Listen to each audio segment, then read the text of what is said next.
Good morning, students. Welcome to the online classes of Geeta Global School. My name is Silvi Bharadwaj. I am your science maths teacher, and this video is for class 7th maths. In our previous class, we have completed chapter number 7. So now we will start chapter number 8, which is comparing quantities. कि अगर हमें कोई quantity दी हुई है किसी भी चीज़ की, दो वैल्यू दी हुई है, तो हम उसे कंपेयर कैसे करेंगे कि कौन सी वैल्यू ज़्यादा है, कौन सी वैल्यू कम है. So let's start. इस चैप्टर में क्या है, सबसे पहले कि हमें मान लो कोई भी दो चीज़ दी हुई हैं, सेम वैल्यू दी हुई है हमें, तो हमें कंपेयर करके बताना है कि कौन सी वैल्यू ज़्यादा है, कौन सी वैल्यू कम है. अब जैसे इसमें फर्स्ट एग्जांपल दे रखा है कि Heena is 2 times taller than Aamir. Heena और आमिर भाई बहन हैं, तो हीना जो है वो आमिर से 2 times टॉलर है, मतलब 2 गुना ज़्यादा लंबी है. तो इसका मतलब यही तो हुआ कि जो आमिर है वो हीना की हाइट से आधा है. बिल्कुल दोनों बात हम कह सकते हैं. तो रेशो का कैसे निकालेंगे? अगर टीना क्या है 2 है, तो आमिर क्या है 1 होगा. तो हम जब कंपेयर करते हैं क्वांटिटीज़ को तो कैसे करते हैं? हम कंपेयर करते हैं रेशो निकाल के. अब जब हम रेशो निकालेंगे तो उसके लिए सबसे इम्पॉर्टेंट चीज़ क्या होती है? अगर हमें किसी भी दो वैल्यू का रेशो निकालना है तो हम सबसे ज़्यादा ज़रूरी चीज़ है कि जो रेशो में यूनिट हो वो सेम होनी चाहिए. रेशो में यूनिट जो है वो सेम होनी चाहिए. जैसे कि एक एग्जांपल देखते हैं हम. एक्सरसाइज 8. अगर हमें दे रखा है हमें कंपेयर करना है एक 5 kg, इसे हमें कंपेयर करना है 10 लीटर से. तो क्या हम इसे कंपेयर कर सकते हैं? क्या नहीं कर सकते. क्यों? क्योंकि इधर तो किलोग्राम है और इधर लीटर है, तो हम इसे कंपेयर नहीं कर सकते. वहीं अगर हमारे पास ये दिया हुआ 5 kg दिया हुआ है और इधर दिया हुआ है 1000 ग्राम्स, लिख देते हैं 1000 ग्राम्स दिया हुआ है, तो क्या हम इसे कंपेयर कर सकते हैं? बिल्कुल कर सकते हैं. अब तो कंपेयर, क्योंकि हम या तो किलोग्राम को ग्राम में कन्वर्ट कर सकते हैं या फिर ग्राम को किलोग्राम में कन्वर्ट कर सकते हैं. तो अगर हमें कोई भी दो वैल्यू को कंपेयर करना है तो सबसे ज़्यादा ज़रूरी चीज़ क्या होती है? दोनों की यूनिट सेम होना. दोनों की यूनिट क्या होना? सेम होना. अब देखो, अगर हमारे पास यूनिट दे नहीं रखी, हमें सिर्फ रेशो दे रखे हैं, हमें सिर्फ रेशो दे दिए, जैसे कि एक दे दिया हमें 4/3 और एक दे दिया हमें 2/5. ये दो रेशो दे दिए. अब हमें कंपेयर करना है कि कौन सा रेशो बड़ा है, कौन सा रेशो छोटा है. तो अपने रेशोज़ में जब आपने फ्रैक्शन पढ़े होंगे तब आपने क्या पढ़ा था कि अगर हमें ये दोनों क्या है, अनलाइक फ्रैक्शन है, मतलब कि इनका जो डिनोमिनेटर्स हैं वो अलग हैं. तो अनलाइक फ्रैक्शन को कंपेयर करते टाइम हम क्या करते थे? इनके जो डिनोमिनेटर्स होते थे इनको सेम कन्वर्ट करते थे, सेम में चेंज करते थे. कैसे? एलसीएम लेके. तो इन दोनों का एलसीएम क्या आएगा? 15 इनका एलसीएम आ गया. तो 4/3 को में हमें 3 को किससे मल्टीप्लाई करना पड़ेगा 15 के लिए? 5 से. तो 4 को भी हमें 5 से मल्टीप्लाई करना पड़ेगा. क्यों? क्योंकि न्यूमरेटर और डिनोमिनेटर दोनों को सेम डिजिट से ही मल्टीप्लाई करना होता है. 5 4 ज़ा 20 और 3 5 ज़ा 15. इसका तो नया रेशो क्या बना? 12/15. अब है हमारे पास 2/5. अब 2/5 में 5 से 15 लाने के लिए किससे मल्टीप्लाई करेंगे? 3 से. और 2 को किससे करना पड़ेगा फिर? 3 से. या 3 2 ज़ा 6 और 5 3 ज़ा 15. अब हमारे पास जब ये दोनों सेम आ गए, डिनोमिनेटर सेम आ गए, तो लाइक फ्रैक्शन बन गए. लाइक फ्रैक्शन बन गए तो पहला फ्रैक्शन तो क्या था? ये. और दूसरा था ये. तो लाइक फ्रैक्शन में हम जानते हैं कि the fraction with greater numerator is a greater fraction. तो जिसका न्यूमरेटर बड़ा होता है, अगर हमारे पास डिनोमिनेटर सेम है तो जिसका न्यूमरेटर बड़ा होगा वो फ्रैक्शन भी बड़ा होगा. तो इनमें से हमने कंपेयर कैसे किया?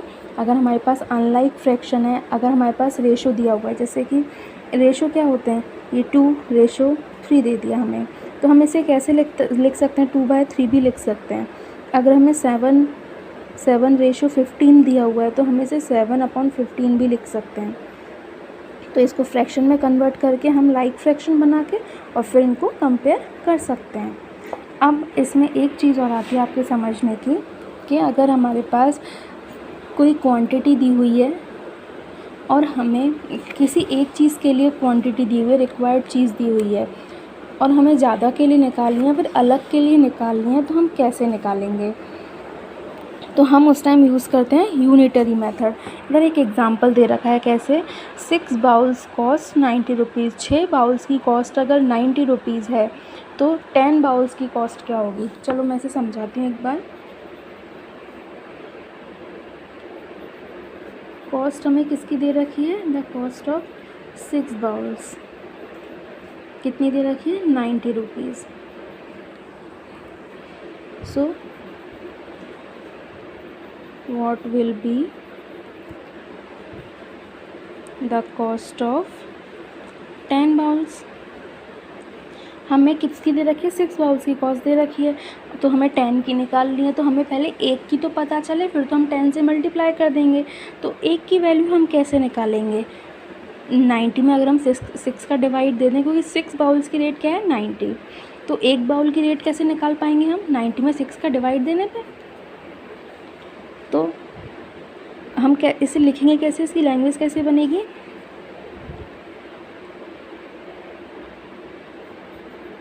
द कॉस्ट ऑफ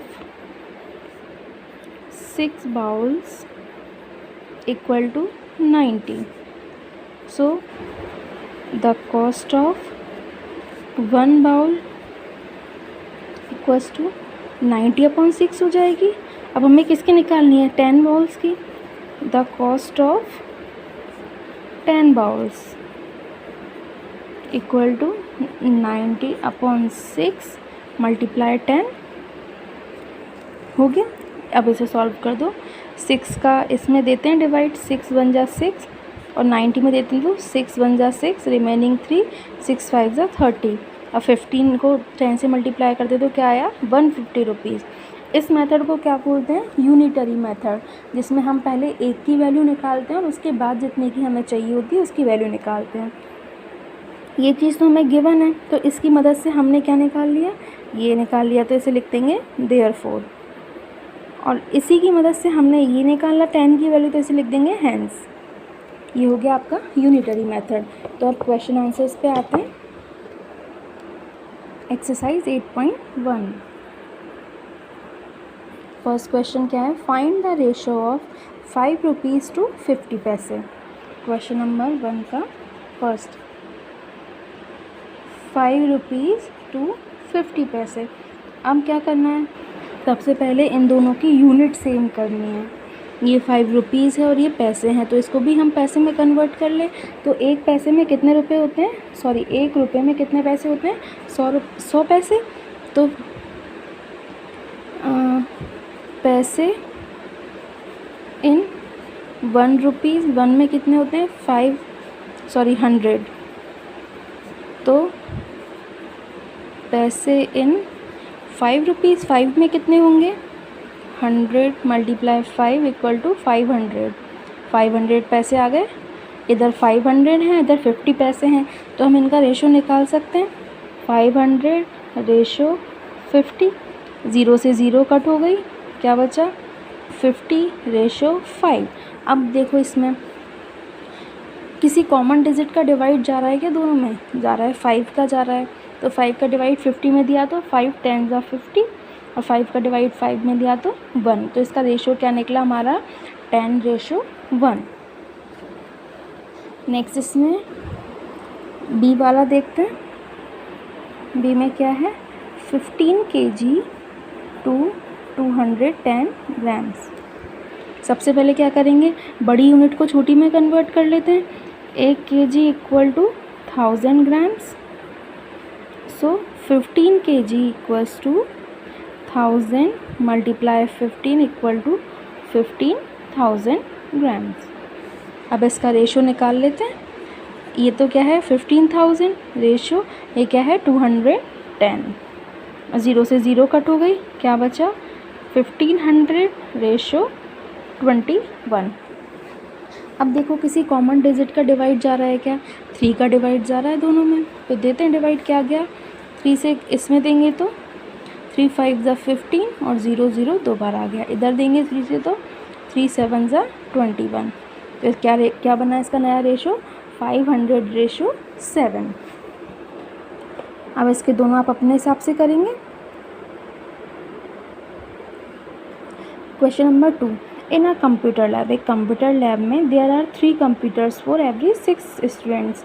3 कंप्यूटर्स पे कितने स्टूडेंट्स बैठते हैं, 6 स्टूडेंट्स बैठते हैं। So how many computers will be needed for 24 students. तो 24 स्टूडेंट्स के लिए कितने कंप्यूटर चाहिए, तो कैसे करेंगे, मैंने आपको यूनिटरी मेथड बताया था, उसी से करेंगे। कैसे,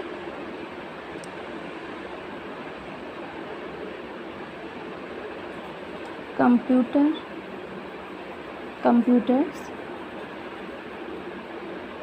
required for 6 स्टूडेंट्स। 6 के लिए कितने कंप्यूटर चाहिए, 3। सो कंप्यूटर 1 स्टूडेंट के लिए कितने चाहिएंगे, 3/6। तो 24 स्टूडेंट्स के लिए कितने चाहिएंगे, 3/6 मल्टीप्लाई 24। अब इसको आप सॉल्व कर सकते हो, 3 1 ज़ा 3, 3 2 ज़ा 6। अब 2 का डिवाइड इसमें चला जाएगा, 2 1 ज़ा 2, 2 12 ज़ा 24। तो कितने कंप्यूटर चाहिए, 12 computers. Next question, population of Rajasthan. Rajasthan की पॉपुलेशन कितनी है, 570 lakhs। और यूपी की पॉपुलेशन कितनी है, 1660 lakhs। एरिया राजस्थान का 3 लाख किलोमीटर्स पर स्क्वायर और यूपी का एरिया 2 लाख किलोमीटर स्क्वायर। अब है how many people are there per kilometre square in both state.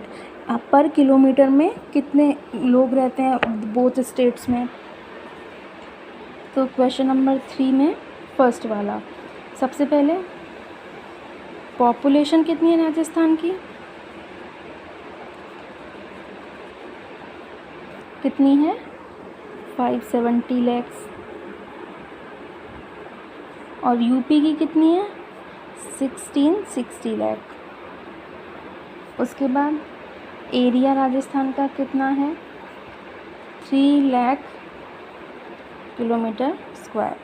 और यूपी का कितना है, 2 लाख। अब हमें पॉपुलेशन निकालनी है, तो पॉपुलेशन के लिए क्या करेंगे, हम पर स्क्वायर का निकालना है, एक का निकालना है कि इतने तो लोग टोटल कितने रहते हैं, 3 लाख स्क्वायर में, किलोमीटर स्क्वायर में। तो एक किलोमीटर स्क्वायर में कितने लोग रहेंगे, तो क्या है, पीपल इन पर किलोमीटर स्क्वायर। सबसे पहले निकालते हैं राजस्थान का। तो राजस्थान में टोटल पीपल कितने हैं, 570 लाख। और एरिया कितना है, 3 लाख। तो एक जगह पे कितने लोग रहे 1 किलोमीटर स्क्वायर में, इसको डिवाइड कर दो इससे। तो 3 1 ज़ा 3, इधर 3 9 ज़ा 27। तो 1 किलोमीटर स्क्वायर में कितने लोग रहे, 190 पीपल। और यूपी का निकालते हैं। यूपी में टोटल क्राउड कितना है, 1660 लाख। और एरिया क्या है, 2 लाख। डिवाइड कर दो, 2 8 ज़ा 16, 2 3 ज़ा 6, 0 पीपल। यूपी में एक किलोमीटर स्क्वायर में कितने लोग रहते हैं, 830 पीपल। नेक्स्ट है, which state is laser populated. किसमें पॉपुलेशन कम है,